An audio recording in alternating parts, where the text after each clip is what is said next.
ఈ విశ్వంలో భక్తి, బలం, ధైర్యం అన్నీ కలిసిన ఒకే మహాశక్తి ఆంజనేయ స్వామి.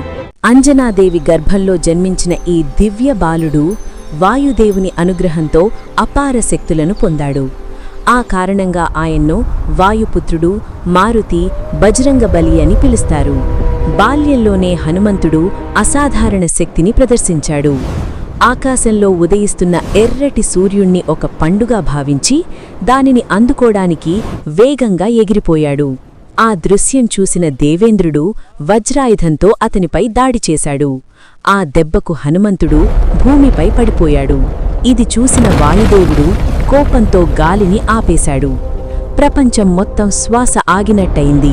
దేవతలందరూ భయపడి వెంటనే వచ్చి హనుమంతుణ్ణి ఆశీర్వదించారు.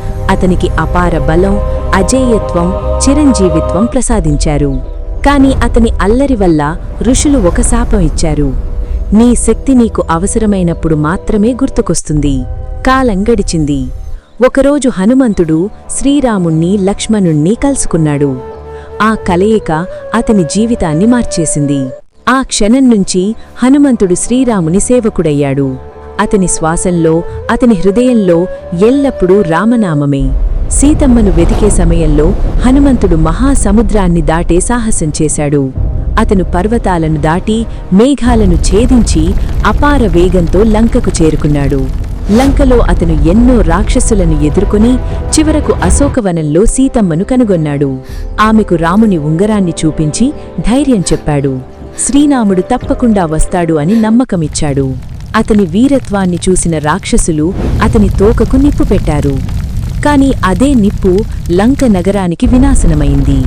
హనుమంతుడు ఆ అగ్నితో లంకను దహనం చేశాడు. రామ-రావణ యుద్ధంలో హనుమంతుడు కీలక పాత్ర పోషించాడు. లక్ష్మణుడు తీవ్రంగా గాయపడినప్పుడు హనుమంతుడు సంజీవని ఔషధం కోసం హిమాలయాలకు ఎగిరిపోయాడు. ఏది సంజీవని మొక్కో గుర్తుపట్టలేక మొత్తం పర్వతాన్నే తీసుకువచ్చాడు. అతని భక్తి, అతని నిస్వార్థ సేవ ప్రపంచానికి ఆదర్శంగా నిలిచాయి.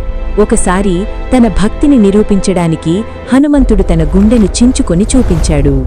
అందులో శ్రీరాముడు, సీతమ్మ నివసిస్తున్నారని అందరూ చూశాడు. అలాంటి భక్తుడు ఆంజనేయస్వామి. బలం ఉన్నా వినయం వదలని మహావీరుడు. ఇప్పటికీ ఆయన జీవించి ఉన్నాడని నమ్మకం. ఎవరైనా నిజమైన భక్తితో పిలిస్తే అతను తప్పకుండా సహాయం చేస్తాడని విశ్వాసం. భక్తి కావాలా, ధైర్యం కావాలా, రక్షణ కావాలా? ఒక్కసారి జై హనుమాన్ అని పిలవండి. మీ జీవితంలో మార్పు మీరు చూస్తారు.